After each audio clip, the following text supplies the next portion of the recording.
that's intent. That's maliciousness. That's a definition of malice. As you walk away from a fire that you've just lit in another room with a small baby, you burn a pattern that goes through, beat that like that fire, the door, and then leave the residence standing outside watching it burn, like this something comes, it's too much in burn pattern. So therefore, I am going to call charge by fire individual a significant burn pattern. found over the general session for no charge.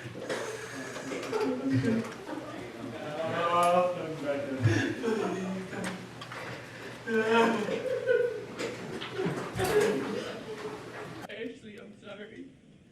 I didn't mean to hurt your son. And you know I didn't mean to hurt you. You just can't accept that. Because you know me. You've known me for 5 years. I never would have wanted to hurt Austin.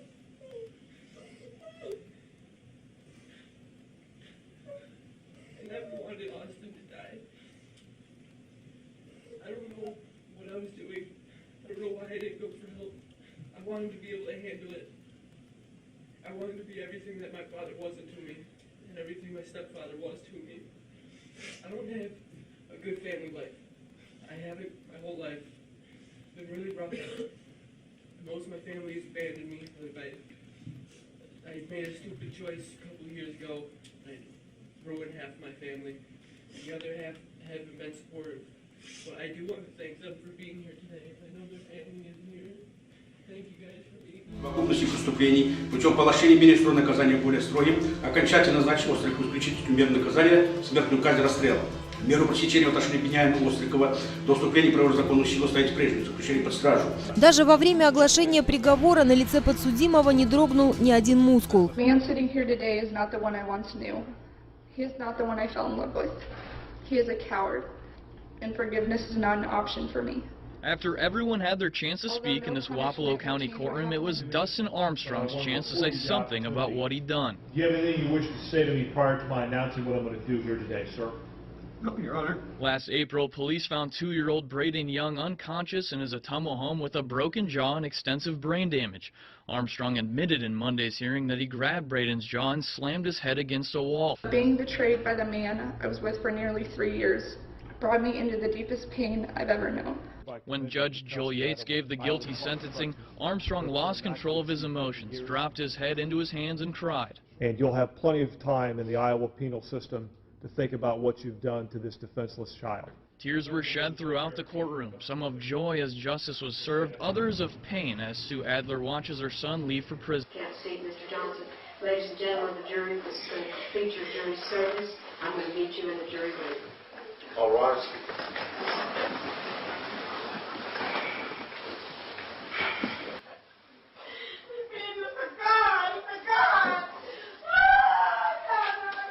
Ladies and gentlemen.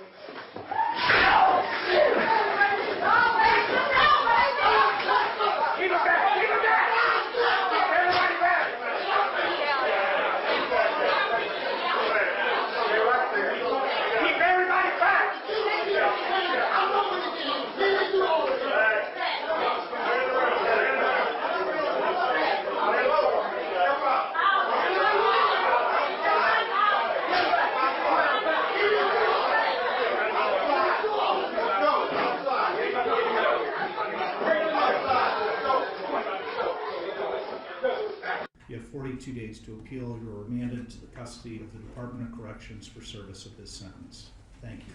Your Honor.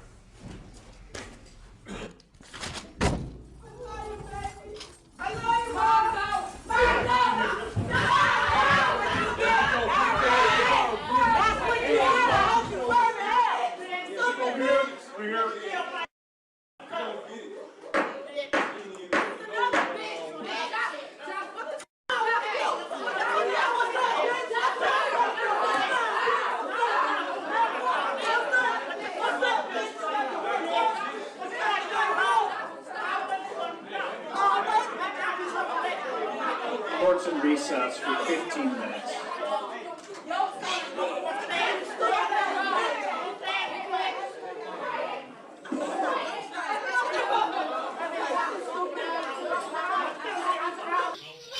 Today, in L.A. Superior Court, Spencer begged for mercy from Judge Edmund Clark, Jr. before sentencing. I'm sorry for what happened, Your Honor, but came through life in prison, and I'm not a bad person, but I made mistakes.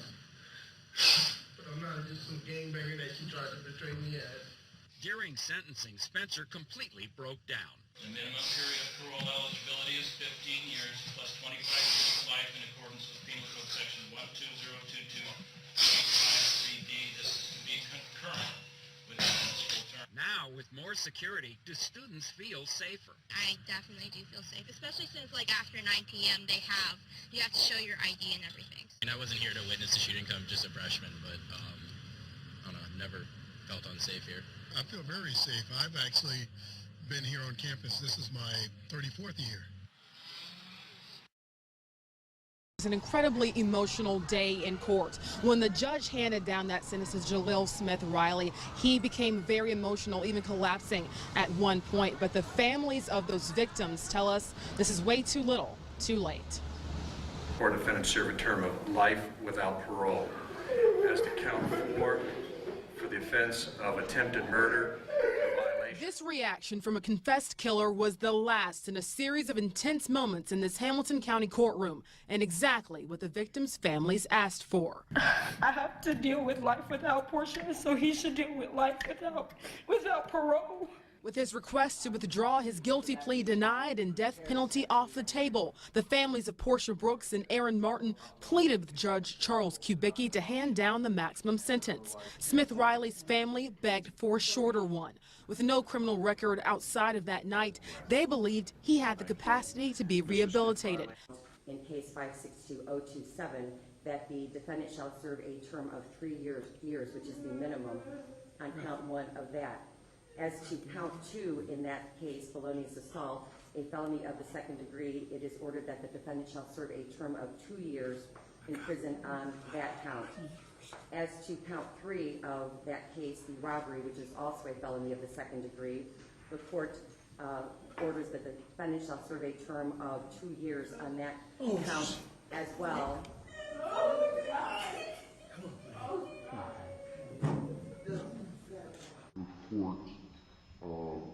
Orders that the defendant shall serve a term of 2 years on that count as well.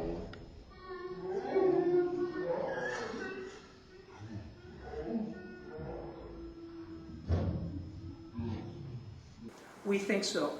At his sentencing today, 19-year-old Shondell Jackson was facing a mandatory life term for pulling the trigger, but hoped for a chance at parole, a hope dashed by Judge Rebecca Dallett, who gave him life without parole, sparking the outburst.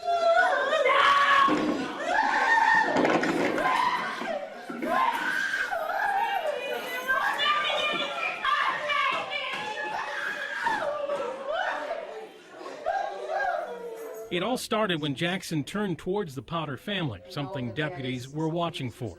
At the sentencing today, prosecutors played this 12 News video of Jackson's February conviction, when Jackson gestured to the Potter family several times, cursed at them, and as he was let out of court, our camera caught him smiling at the victim's family.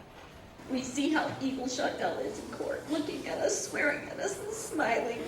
The judge said Jackson's past behavior in court influenced his getting the maximum sentence. The severity of the blow to that child's leg, and to say that you did not recognize what had been done, to ignore what must have been the excruciating sounds that came from that child on a daily basis, is more than disconcerting.